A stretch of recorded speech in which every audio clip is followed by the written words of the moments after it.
ओम वेद प्रेमियों सुधे श्रोताओं, संप्रति हम सब ऋग्वेद के प्रथम मंडल के 113वें सूक्त के 90वें मंत्र की व्याख्या में प्रवेश करने जा रहे हैं। यह मंत्र त्रिशुक नामक छंद में निबद्ध है। मंत्र दृष्टा ऋषि हैं कुछ आंगिरस और देवता हैं उषा। इस मंत्र का शीर्षक है उपकारिणी उषा के प्रशस्त कृत्य। तो अब संबंधित मंत्र का प्रथम पाठ हो जाए। ओम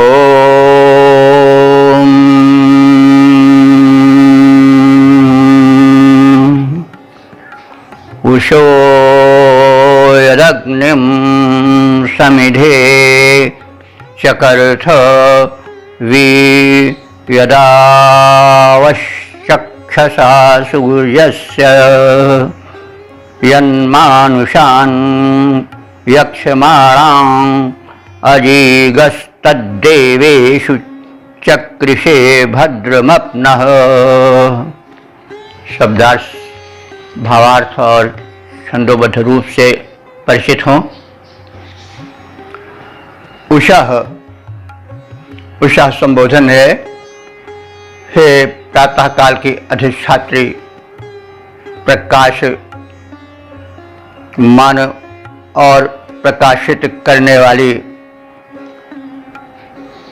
प्रकाश्य और प्रकाशक दोनों तुम जो हो, आते ही अग्निम समिधे, अग्नि कुंड में जो समिधा थी,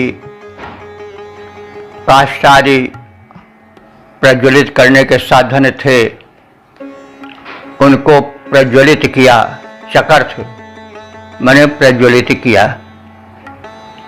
तो उषा का आगमन होता है तो यज्ञ का शुभ कार्य प्रारंभ हो जाता है।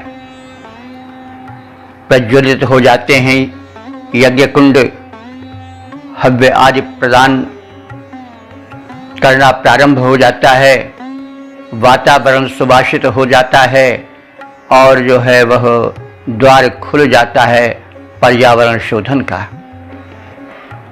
आज संसार पर्यावरण के शोधित न होने के कारण, प्रदूषित होने के कारण त्राहि त्राहि कर रहा है, रोग शोक से व्यथित होकर के कराह रहा है, क्योंकि हम यज्ञ कर्म भूल गए हैं। हम आहुति के द्वारा दिव्य शक्तियों को, पवन को, जल को, आकाश को, अवनी को, वनस्पतियों को, ये सब देव रूप हैं, इनसे हम अलग होते जा रहे हैं। तो हम जब देवार्चन से दूर हो रहे हैं, यही देवार्चन है। हमने जो धर्म को केवल मंदिर, मस्जिद और गुरुद्वारों में ही कैद कर लिया, ये हमारी बड़ी भारी भूल है। धर्म को किसी एक स्थान विशेष में कैद मत करो, धर्म को व्यापक बनाओ।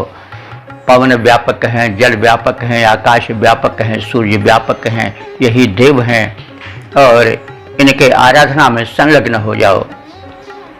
तो इस प्रसंग में कहा जा रहा है कि हे प्रातः काल की अधिष्ठात्री देवी उषा, जब तुम उदित होती हो तो तुम्हारे उदित होते ही यज्ञ कुंड में जो समिधाएं हैं वो प्रज्वलित होने लग जाती हैं और तुम इस प्रकार से उसे प्रज्वलन हेतु चकर्थ एक कार्य कराती हो।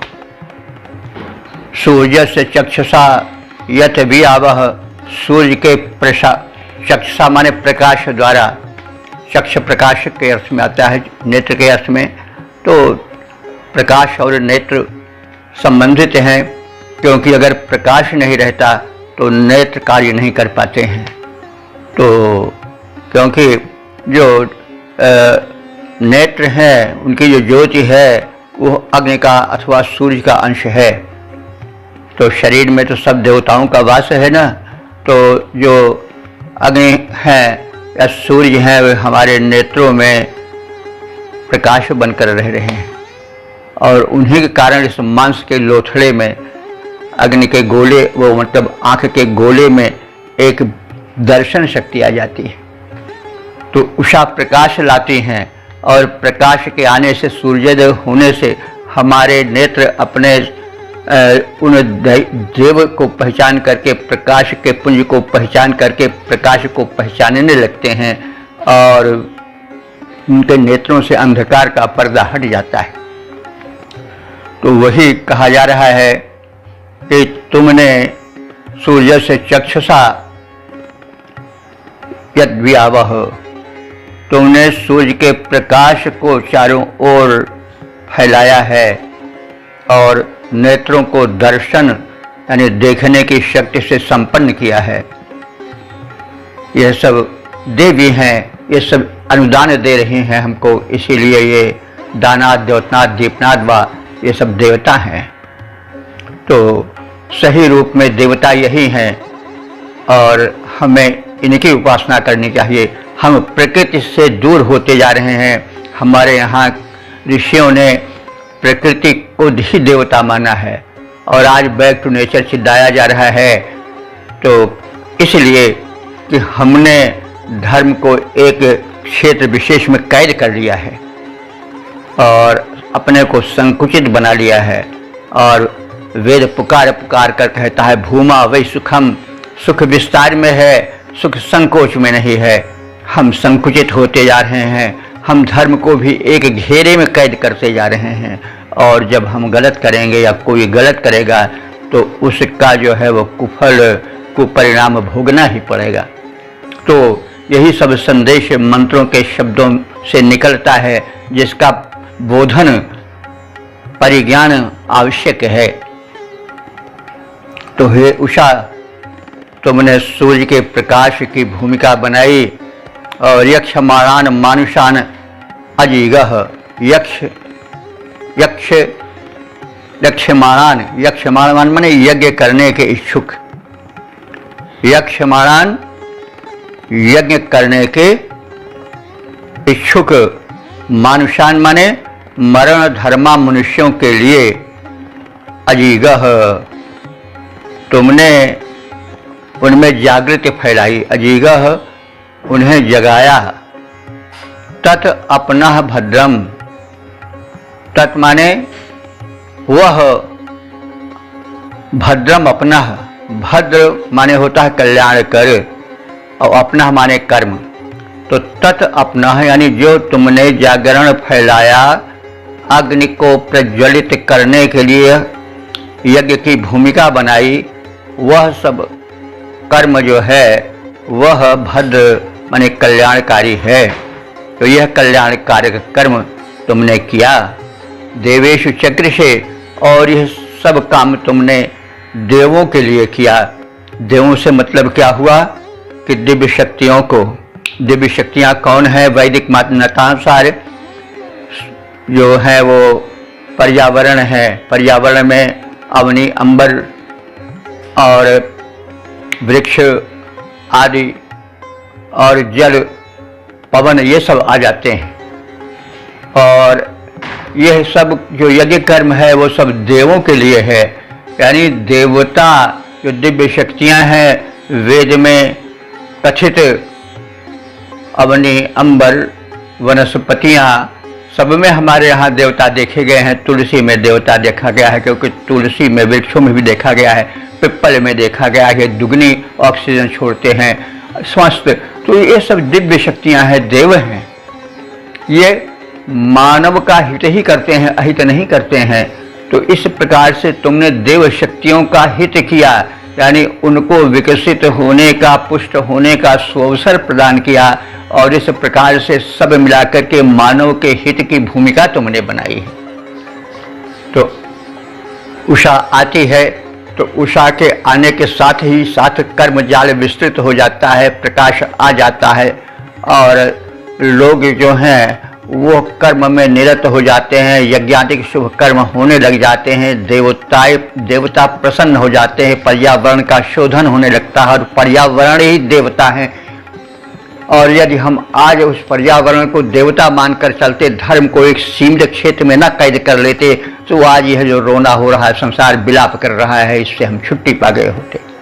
प्रसन्नता, स्वास्थ्य की चमक अधरों पर स्वास्थ्य प्रसन्नता भरी मुस्कान थिरकती रहती, हमको रुदन न करना पड़ता। आज जो रुदन हो रहा है, युवक पुत्र मृत्यु का ग्रास हो रहा है, पत्नी और उसके परिवार वाले माता पिता रो रहे हैं, यह नौबत न आती। कहने का मतलब ये सब इस मंत्र के पीछे छिपा हुआ संदेश है। तो हम पर्यावरण को देव माने, जो कहा गया है देव की परिभाषा, तो उषा आती है और देवों के लिए कार्य करती है। तो देवों के लिए कार्य करना जो है वो देवों को पुष्ट बनाता है और देवों को दिव्य बना, उनको एक दिव्यता देता है। जैसे हवन आदि होते हैं, यज्ञ आदि होते हैं, तो उससे देव पुष्ट होते हैं। और जब देव जल और वायु और सारे पर्यावरण पुष्ट होते हैं, शोधित होते हैं, तो हम लोग भी प्रसन्न स्वस्थ होते हैं। यदि देव शक्तियाँ जल, पवन, पर्यावरण ये सब दूषित रहेंगे तो हम भी दूषित रहेंगे, हम भी कष्टित रहेंगे। तो इस तरह से देवताओं को प्रसन्न करने का अर्थ हमको समझना चाहिए। गीता में भी कहा गया है कि आप यज्ञ द्वारा देवताओं को प्रसन्न करो और देवता तुम सबको धन धान्य और स्वास्थ्य प्रदान करें और तुम्हारा यह जो संबंध है यज्ञाश्रित यह चलता रहे। तो यह सब संदेश हैं। तो इस प्रकार से हम मंत्र की व्यापकता को, उसके सौष्ठव को, उसके मंगलकारी प्रारूप का दर्शन करें और इस दिव्य वेद वाणी का मनन करें, चिंतन करें, श्रवण करें और मानवता का कल्याण करें। तो हे उषे, तूने उदय होने के साथ ही अग्नि को प्रज्वलित किया, यज्ञ कार्य होने लगे, सूर्य का प्रकाश तुम्हारे आते ही फैलने लगा और यज्ञ की भूमिका बनने लगी। तुमने सोते हुओं को जगाया, कर्म क्षेत्र में उनके चरणों को आगे बढ़ाया। और हे उषा, तुम्हारा उदय जो है यज्ञ करने के लिए होता है, मंगल करने के लिए होता है, अग्नि को प्रज्वलित करने के लिए होता है, कर्म क्षेत्र में को विस्तृत करने के लिए होता है, मानव के कल्याण के लिए होता है। हे दिव्य शक्ति संपन्न उषे, तुम यह देवोपकारी कृत्य करके हम सबको धन्य करती हो, पर्यावरण शोधन करके हमारा अतीव उपकार करती हो और पर्यावरण ही देव शक्ति है। हम अब इस संक्षिप्त भावार्थ, शब्दार्थ आदि के परिज्ञान के पश्चात अब पद रूपांतरण पर ध्यान दें। आये उषा यज्ञ करने वालों में जागृति छाई, आये उषा यज्ञ करने वालों में जागृति छाई, याज्ञिक जन चैतन्य बन गए, अग्नि गई धधकाई, अंधकार हो गया तिरोहित, रवि पड़ गया दिखाई, देव कार्य प्रारंभ हुआ। सब उषा की प्रभुताई, सब उषा की प्रभुताई।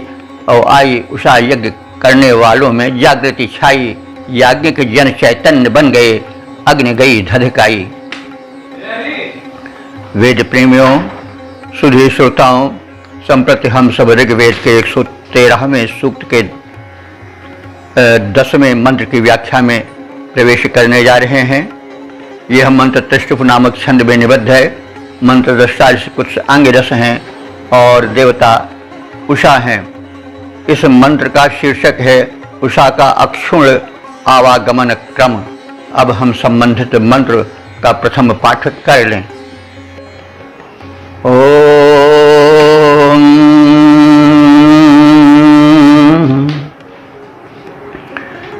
कियात्या यत् समया भवाति या व्यूशुर्याश्च नूनं विच्छान अनुपूर्वाः कृपते वावशाना प्रदिध्याना जोषमन्याभिरेति।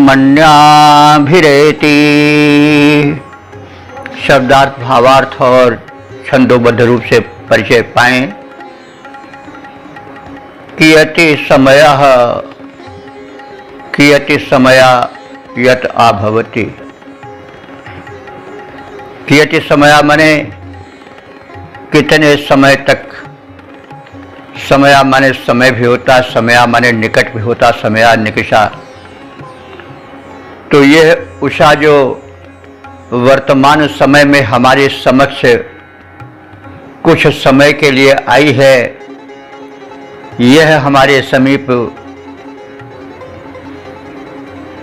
कियति आभवति, कितने समय तक भला रह पावेगी, अर्थात यह भी आई और चली जाएगी, सदैव साथ नहीं रह पाएगी, क्योंकि संसार परिवर्तनशील है। कोई बस मनुष्य के साथ हमेशा नहीं रह पाता है, न सुख रह पाता है, न दुख रह पाता है, न अपने रह पाते हैं, न पराये रह पाते हैं। सब मुसाफिर यहाँ सफ़र पर यहाँ ठहरने की इजाज़त किसी को नहीं। तो संसार चलायमान है। तो जो उषा का संयोग हुआ है, जो प्रकाश आया है, वह बहुत समय तक उषा के रूप में ठहरने वाला नहीं है। संसार की इस चंचलता और इस क्षण भंगुरता पर भी ध्यान रखना चाहिए और जीवन के क्षणों को व्यर्थ नहीं गंवाना चाहिए। यह गुप्त संदेश इस शब्दावली में हो रहा है।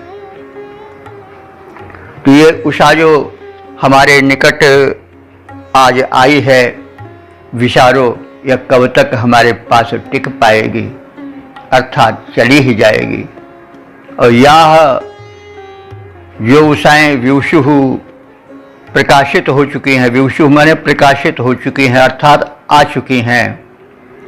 याह च नूनम व्युच्छान, याह माने जो, च माने और जो उषाएं निश्चित रूप से व्युच्छान माने आगे आने वाली हैं, जो प्रकाशित होंगी भविष्य काल में, वे भला कितनी देर प्रकाशित रहेंगी, अर्थात वे भी भूतकाल की उषाओं और वर्तमान काल की उषाओं के समान आएंगी और चली जाएंगी।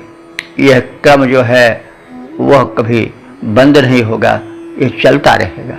संसार परिवर्तनशील है, कोई वस्तु देर तक नहीं टिक पाती है, इसको ध्यान में रखो और जीवन के क्षणों की अमूल्यता को समझो। यह संदेश है। पूर्वाह वावशाना अनुकृपते,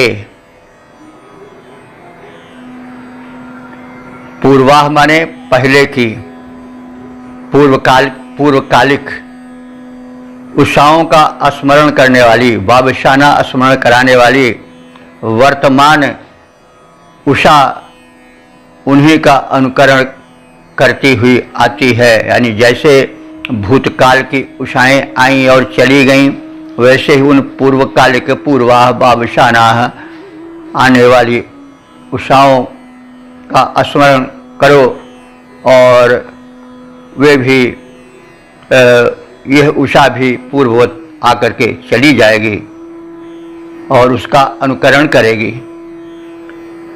परिध्याना अन्याभि, परिध्यान माने प्रकाशमान, अन्याभि माने अन्य उषाओं के समान ही। जोशम एति, भविष्य काल की उषाएं भी यहाँ आएंगी, उन्हीं का अनुगमन करेंगी, यानी आएंगी, प्रकाश फैलाएंगी, फिर चली जाएंगी। तो यह जो है परिवर्तनशीलता और गतिमत्ता संसार की सदैव से रही है और सदैव रहेगी। उषा प्रकाशिका है, प्रकाश आता है, उस प्रकाश का सदुपयोग करो, जो करना है वो करो, आलस्य मत करो, प्रातः काल की कद्र करो, उषा काल का सम्मान करो और जीवन के क्षणों को शुभ कर्म में लगाओ, अन्यथा कोई चीज़ टिकती नहीं है, चली जाएगी। और अब पछताए होत का, जब चिड़िया चुग गई खेत, वह नौबत ना आने पावे। तो वही भाव कहा जा रहा है कि प्रकाशमान क्षण बहुत देर तक नहीं रहते हैं, वे चले जाते हैं। यह बात रखो तो उस प्रकाश का समादर करो और उसमें जो करणीय है वो करते जाओ। तो कितने समय तक ही उषाएं रहती हैं, विचार करो, यानी बहुत समय तक नहीं रहती हैं। जो पूर्व में प्रकाशित हो चुकी उषाएं हैं वे कितने समय तक रही हैं इसको सोचो, और जो भविष्य में प्रकाशित होने वाली उषाएं होंगी वे भी कहाँ अधिक समय तक यहाँ स्थिर रह पाएंगी। वे भी आएंगी और जैसे पहले आई और चली गई वैसे वे भी आएंगी और चली जाएंगी। पूर्वागत उषाओं का वे स्मरण दिलाती हैं और वर्तमान का भी स्मरण कराती हुई उषा आती है और कहती है कि भूतकाल के दर्पण में वर्तमान को देखो और इस प्रकार से अपने जीवन का उद्देश्य जो है वो निर्धारित करो। प्रकाश फैलाने वाली उषा अन्य उषाओं का ही अनुगमन करती हैं। जैसे पहले होता रहा है युग वैसे आगे भी होगा। जैसे अवसर प्रकाश के आते हैं उसके पश्चात फिर अंधकार छा जाता है, समय आता है, समय चला जाता है। यह आज का ही नहीं, ये भूतकाल का क्रम है और यही भविष्य में भी होगा। इसलिए हे वर्तमान के मानो सावधान बनो और फिर नहीं ऐसा नौबत न आवे कि अब पछताए होत का चिड़िया चुग गई खेत। तो यह सब आशय है जो ऋषि मंत्र में सूक्ष्म रूप से संक्षिप्त रूप में संकेत रूप में कहता है, उसका विस्तारित रूप में है कि प्रकाश का समय बहुत अधिक नहीं रहता, अंधकार का समय उससे अधिक रहता है। और यह मत समझो कि आज प्रकाश है तो फिर दूसरे क्षण में प्रकाश ही प्रकाश रहेगा, अंधकार भी आएगा। संसार जो है परिवर्तनशील है।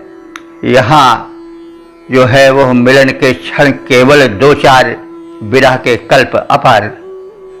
तो इसमें यह है कि सावधान कर रहा है ऋषि, यह प्रकाश के क्षण जो उषा की भांति जागृत लेकर आते हैं वे हमेशा नहीं, यानी सर्वकालिक होते हुए भी सर्वदा नहीं रहेंगे।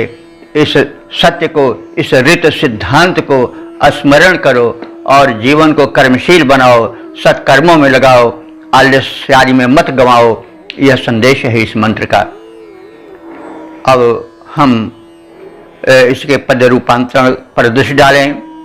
कब से उषा उदित होती आई, कब तक जाएंगी कौन बताए, कब तक यह क्रम दोहराती आएंगी।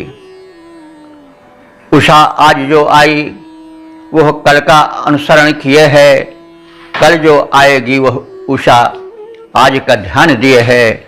पूर्वा पर का नियम निभाती ये यों ही छाएंगी। कब से उषा उदित होती आई, कब तक होती जाएंगी कौन बताए, कब तक यह क्रम दोहराती जाएंगी। इसलिए मानो सावधान रहो, इस ऋषि के संदेश को समझो, प्रकृति के नियम का हृदयंगम करो और अपने कर्तव्य को निश्चित करो। जीवन को कर्मशील बनाओ, प्रकाश के अवसर को मत गंवाओ और जीवन को धन्य बनाओ। अन्यथा वही कि अब पछताए होत का जब चिड़ियाँ चुग गई खेत।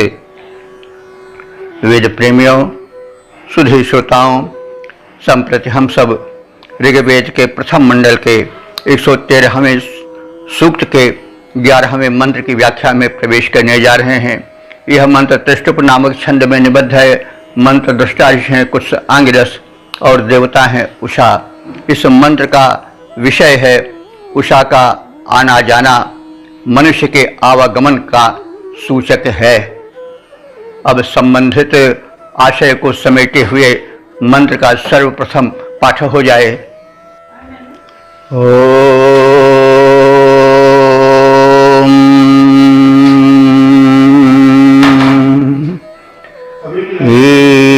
युष्टे ये पूर्व तरामपश्यन् व्युच्यते क्षन्ति मुषशं मर्त्यास अस्माभिरूनो प्रतीक्षाभूदो ते यन्ति ये अपरीषु पश्यान। शब्दार्थ, भावार्थ और छंद रूपांतरण से परिचय प्राप्त करें। ये मर्तासह, ये माने जो मर्तासह माने मनुष्य, यानी मरणशील को मर्तास कहते हैं। तो मनुष्य मरणशील है, वह सदैव यहाँ नहीं रहेगा, इस बात को उसे ध्यान में रखना चाहिए और इस प्रकार से चुस्त दुरुस्त रहना चाहिए, अपने कर्म में सक्रिय रहना चाहिए।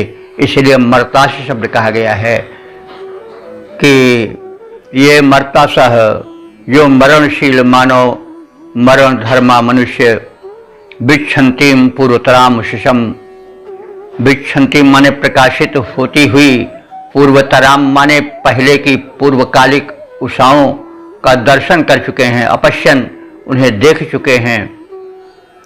ते युह वे चले गए, यानी उषा निरंतर न जाने कब से अनंत काल से आती और चली जाती रही है। इस क्रम को पूर्वकालिक हमारे पूर्वज मरणशील मानव विधिवत देख चुके हैं कि उषा आई और फिर गई। तो उसी प्रकार से अस्माभिनो प्रतीक्षा अभूत, हमारे द्वारा यह वर्तमान काल की उषा जो देखी जा रही है उसका भी दर्शन क्रम ऐसे ही रहेगा। यानी जैसे भूतकालिक उषा आती और चली जाती रही है, हमारे पूर्व पुरुष उसको देखते रहे हैं, उसी प्रकार से जो वर्तमान कालिक उषा हमारे सामने आई है यह भी बहुत समय तक नहीं टिक सकेगी और चली जाएगी। युह माने ई धातु है गत्यर्थक, युह मनी चली जाने वाली या चली गई। तो आज की जो वर्तमान कालिक उषा है, प्रकाश का यह क्षण है, यह भी चला ही जाएगा। ये अपरीषु पश्यान, जो आने वाले दिन हैं, उषा के आगमन के क्षण हैं, वे भी इसी प्रकार के रहेंगे, ये भी टिकने वाले नहीं हैं। समयंती, ये सब भी समयंती माने पूर्वोत चले जाने वाले हैं। या धातु है या माने जाना होता है, ये भी समयंती माने वैसे ही विधिवत चले जाएंगे जैसे पूर्व काल के उषा के क्षण चले गए। तो यहाँ पर यह सूचना दी जा रही है कि प्रकाश का क्षण जो है वो ज़्यादा देर नहीं टिक पावेगा। हे मानो तुम उसमें कर्मशील बनो। मिलन के क्षण केवल दो चार ब्याह के कल्प अपार, और जो है वो झूमती गुनगुनाती हुई यह हवा, कौन जाने कि तूफान के साथ हो, कौन जाने निदारे गगन के तले, यह हमारे लिए आखिरी रात हो। सब मुसाफिर यहाँ, सब सफ़र पर यहाँ, ठहरने की इजाज़त किसी को नहीं। यहाँ पर संसार में कुछ टिकने वाला नहीं है। प्रकाश के क्षण जो लेकर उषा आती है वो तो नियमित आती जाती है, लेकिन वो टिकेगी नहीं। तो प्रकाश के दिनों को देख करके भूलो मत। इसीलिए संत कबीर ने कहा है कि काल करे सो आज कर, आज करे सो अब, पल में प्रलय होते है बहुर करेगा कब। हे मानो तो जो है वो प्रमादग्रस्त मत हो।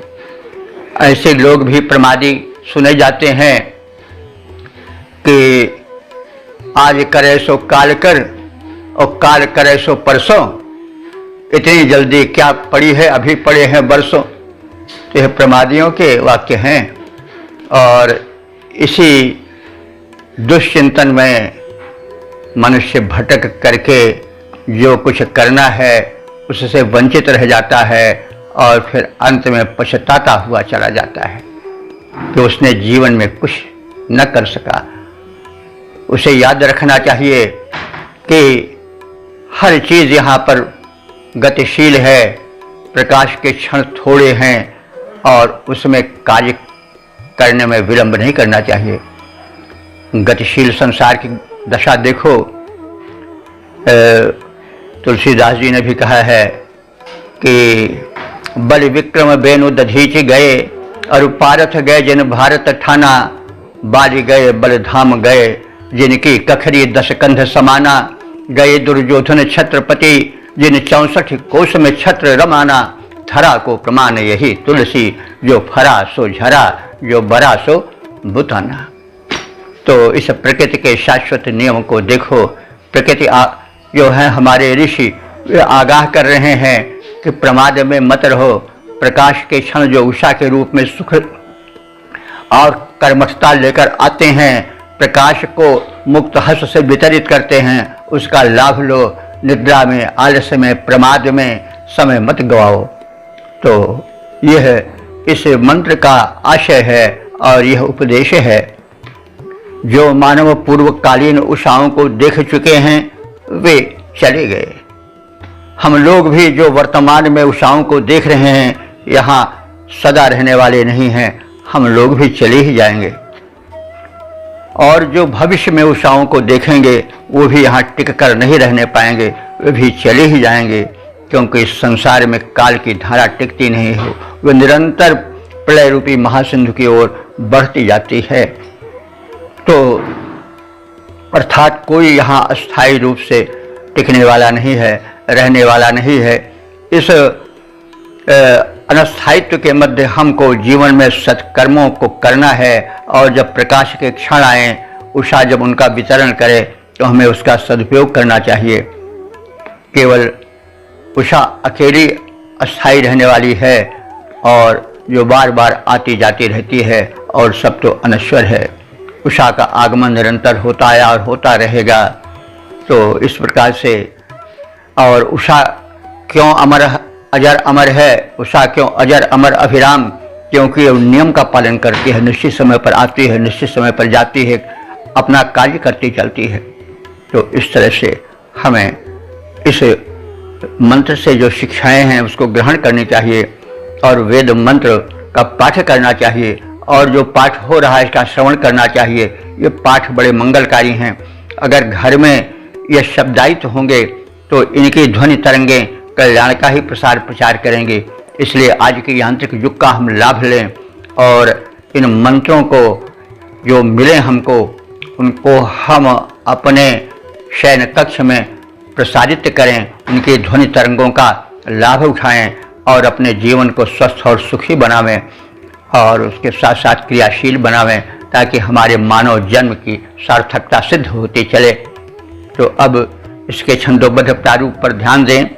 भूतकाल में प्रातःकाल जो उषा निहारे, जो मनुष्य भूतकाल में प्रातःकाल जो उषा निहारे, यहाँ न वे टिक सके कभी परलोक सिधारे। आज उषा हम देख भले ही हर्ष आएंगे, जाएंगे परलोक, न हम भी टिक पाएंगे।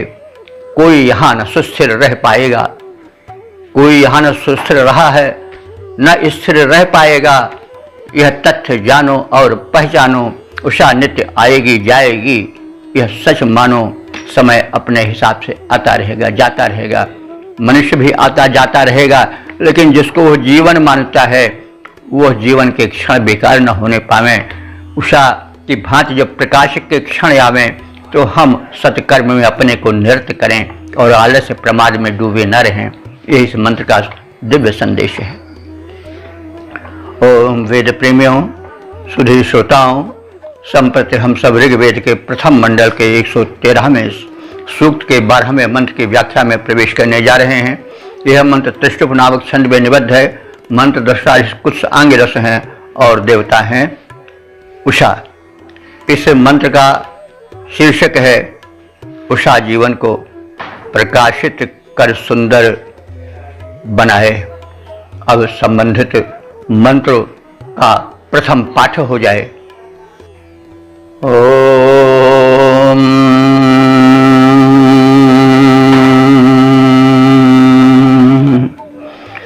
या वयद्वेषा ऋतपा ऋतेजाः सुम्नावरी सुनृता ईरयन्ती सुमंगलीर्बिभ्रति देववीतिमिहा द्योषः श्रेष्ठ तमाविच्छ।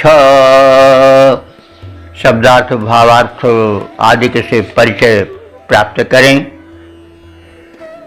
यावयत द्वैषा, हे उषा, यावत द्वैषा, यावत माने जितने भी हमारे द्वेषी हैं, शत्रु हैं, उनको तुम दूर करने वाली हो।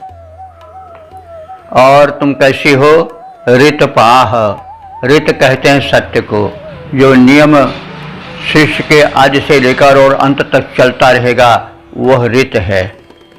ऋत कभी परिवर्तित नहीं होता। कुछ सत्य जो हैं यूनिवर्सल ट्रुथ होते हैं, वे सदैव बने रहते हैं। जैसे मनुष्य मरणशील प्राणी है, पहले भी था और आज भी है, आगे भी रहेगा। पृथ्वी सूर्य के चारों ओर चक्कर काटती है, यह क्रम शाश्वत क्रम है, इसलिए यह ऋत है। दिन और रात का एक क्रम चलता है, यह चलता रहा है, चलता है और चलता रहेगा, यह ऋत है। ऋत और सत्य में थोड़ा अंतर होता है। सत्य भी झूठ तो नहीं है, लेकिन वह परिवर्तनशील है। जैसे आज किसी ने कहा कि हम 20 वर्ष के हैं और वह 5 साल के बाद कहे कि हम 25 वर्ष के हैं, तो बात तो दो हो गई और दो हो ज़्यादा ही झूठ है, लेकिन फिर भी ये झूठ नहीं है, सत्य ही है, क्योंकि यह सत्य का वो भाग है जो कि परिवर्तित होता रहता है, परिवर्तन रूप में सत्य है। लेकिन ऋत वह है जो कि सदैव बना रहता है। तो जो उषा है वो ऋतपा है। ऋत माने सत्य, पा माने रक्षण, पा रक्षणे, पा पाने और रक्षणे दोनों अर्थों में प्रयोग होने वाली धातु है। तो यहाँ पा माने जो है वह पाती, रक्षण के अर्थ में धातु प्रयुक्त है। तो ऋतपा, हे उषे, हे उषा, तुम जो हो ऋत का पालन करने और कराने वाली हो।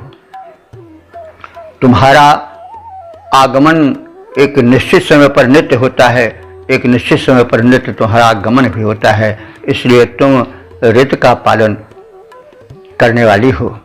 और जो है वह तुम्हारा प्रकाश पूर्ववत फैलता है, आना जाना लगा रहता है। यह तुम्हारा जो क्रम है वो ऋतप है, यानी ऋत को प्रदर्शित करने वाला है, उसको अस्थायित्व देने वाला है, निरंतर बने रहने वाला है। ऋतेजः, तुम्हारा जो तेज है वह भी ऋत है। और ऋतेजाह, तुम सत्य के पालन करने के लिए ही जन्म लिए हो। जा माने जन्म लेना, ऋते माने सत्य के लिए, यानी जो शाश्वत सिद्धांत हैं उनका पालन पोषण होता रहे, इसलिए तुम स्वयं ऋत का पालन करती हो और ऋत के लिए जैसे जन्म लिए हो। मतलब तुम्हारा क्रम कभी भंग नहीं होता है और इसलिए ऐसा प्रतीत होता है कि जैसे तुम्हारी उत्पत्ति सत्य पालन के लिए हुई है, जिससे मनुष्य को शिक्षा लेनी चाहिए कि उसका भी जन्म ऋत पालन के लिए हो और अनुकरण करें उषा का भी। तो ऋतपाह, हे उषे, तुम ऋत का पालन करने वाली हो, सत्य का संरक्षण करने वाली हो। और ऋतेजाह, तुम सत्य पालन के लिए उत्पन्न होने वाली हो। सुमनावरी, सुम्न कहते हैं सुख को, सुम्न माने सुख, तुम सुमनावरी हो, सुख प्रदान करने वाली हो। और कैसी हो? सुमंगली है, उत्तम मंगल कार्यों को संपादन करने वाली हो। उषा जब आती है तो स्तुति, कीर्तन, भजन और सत्कर्म प्रारंभ हो जाते हैं। यज्ञ आदि कर्म के लिए लोग कटिबद्ध हो जाते हैं और इसलिए तुम जो हो उत्तम कर्म कराने वाली हो और सुमंगला, मंगल कर्म कराने वाली हो। देववीति विभृति, देवों के लिए होने वाले वांछित यज्ञ को तुम भरण पोषण करने वाली हो, माने उसको संपन्न कराने वाली हो। श्रेष्ठतमा, तुम समस्त दिव्य शक्तियों में श्रेष्ठतम हो, क्योंकि तुम उत्तम कर्म करती हो, प्रकाश फैलाती हो, कर्म के लिए प्रेरित करती हो, तो इसलिए तुम श्रेष्ठतमा हो। उषा, हे उषा देवी, यह अद्य वृक्ष यहाँ आज हमारे इस वातावरण में तुम वृक्ष माने विधिवत प्रकाशित होकर अंधकार को मार भगाओ और हम लोग प्रकाश में जीवन बिताएं, कर्म हेतु कटिबद्ध होकर तत्पर हो जाएं। ये सब बातें हैं।